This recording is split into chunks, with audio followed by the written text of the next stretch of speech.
Yeroo tokko tokko jireenyi baay'ee ulfaataa ta'a. Yaaddoo, sodaa fi dhiphinni yaada keenya keessa guutu. Garuu yeroo akkasii Waaqayyo nurraa fagaatu. Namoonni naannoo kee jiran yeroo hundaa waan itti kolfituuf keessi kee yeroo hundumaa gammadaatti fakkaata. Atis yoo namatti himte namni akka homaas hin fayyadne waan beektuuf afaanii baastee namatti hin dubbatattu. Fira kee haa ta'uu, hiriyaa kee haa ta'uu, namoota naannoo kee jiranitti rakkoo kee dubbachuun feetu ta'a. Har'a nama Waaqayyotti dubbachuu barbaadeen beeku garuu waan tokko jechuun barbaada. Maaliif yaaddoof naan jennu? Sababni isaas nuun nama fooniitti dadhaboota waan ta'aniif. Garuu yeroo yaaddoftu waan tokko hin irraanfatin. Yesuus hiriyaa dhugaa kee fi tiksee kee akkasumas iddoo baqannaa kee ta'uu isaan hin irraanfatin. Hiriyyaan abbaan haadhi si dhiisanii deemuu danda'u. Garuu Yesuus Kiristoos yeroo rakkina kee, yeroo qullaa ta'uu kee, yeroo dhabuu kee, yeroo argachuu kee, yeroo hundumaa si wajjiniin jira. Kiristoosiin qabda taanaan isan dagatin. Kanaafis isin maal nyaanna yookiis maal dhugna yookiis maal uffanna jettanii yaaddayna. Warri saba Waaqayyoo hin ta'in yaada isaanii isaan kanatti hidhanii jiru. Isaan kun hundinuu isiniif barbaachisoo akka ta'an garuu abbaan keessan inni waaqarraa hin beeka. Nama jaallattan tokkotti rakkoo keessan himattanii namni sunis waan isin jaallatuuf garaa isiniif laafee waadaa isiniif gala. Bor akkasinis ni godha isiniin jechuu danda'a. Isinis jecha nama sanaa amantanii irriba nagaa raftanii bultu. Garuu namni sun hin godhaaf hin godhuu isaa gaaraantiin qabdan.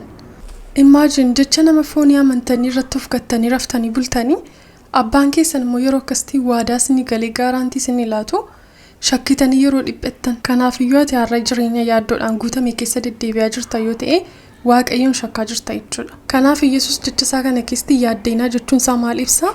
Nama foonii fi dadhaboota akka taane waan beekuu fi yaadda'uu keenya waan beekuuf hin yaaddeenaa jedhee gaaraantii nuu kennaa jira jechuudha.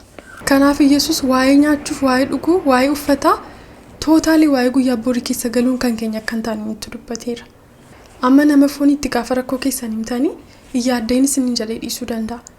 Abdii borii waan isiniif laatu hin qabu. Yesuus Kiristoos garuu hin yaaddeenaa jedhee miti kan inni dhaabe. Hin yaaddeenaa jedhee abbaan keessan inni waaqarraayyuu waan isin barbaaddan isiniif guutaa. Kuni sagalee abdii Yesuus Kiristoos nu laateedha jechuudha. Simbirroota qilleensa keessa balali'an ilaala. Isaan hin facaasan, hin haamanis, gombisaatti isin galchan. Garuu abbaan keessan inni waaqarraa isaan soora. Egaa isin immoo isaanirra guddaa hin caaltaniire. Simbirroonni yookiin bineensonni bakkee hin facaasan, hin haaman, gombisaatti hin galchan. Garuu kanuma keessaa immoo wanta nyaatanii bulan dhaban. Adamsuu fi ari'anii nyaachuu gatii danda'aniif qofaatu hin taane Waaqayyotu akka isaan hagabuu bulan hin godhu. Baay'een keenya garuu kana hin hubannu. Baay'ee anatu sagalee kana hin dubbisin dura akkas akka ta'e hin hubanne ture akka kootti. Bineensonni humna gatii qabaniif ari'anii nyaachuu gatii danda'anii fi ofuma isaaniitiin kan isaan of bulchuu danda'an natti fakkaata ture. Garuu sagaleen kun akkas nuun jedha. Waaqayyo gatii hagabuu isaan bulchuun barbaanneef isatu provide isaaniif godha jechuudha. Egaa Waaqayyo simbirroota yookiin bineensotaaf akkas yaada erga ta'e nu warra ijoollee isaa ta'aniif immoo akkamaa yaadu. Nuyi kiristaanota irraatii yaadda'uutu hin taane kan nurraa eegamu akka Yesuus Kiristoos nuun jedhetti tokkoffaa yaadda'uu dhiisuu, lammaffaa Waaqayyo irratti of gatuu fi akkasumas amantii guutuu qabaachuu. Bor akkamiin ta'a? Eessan naqa? Maaliin uffadha jedhanii yaadda'uuni kan keenyatu hin taane kan warra biyya lafaati. Yesuus asirratti dubbateera. Warri saba Waaqayyoo hin ta'in yaada isaanii isaan kanatti hidhanii jiru.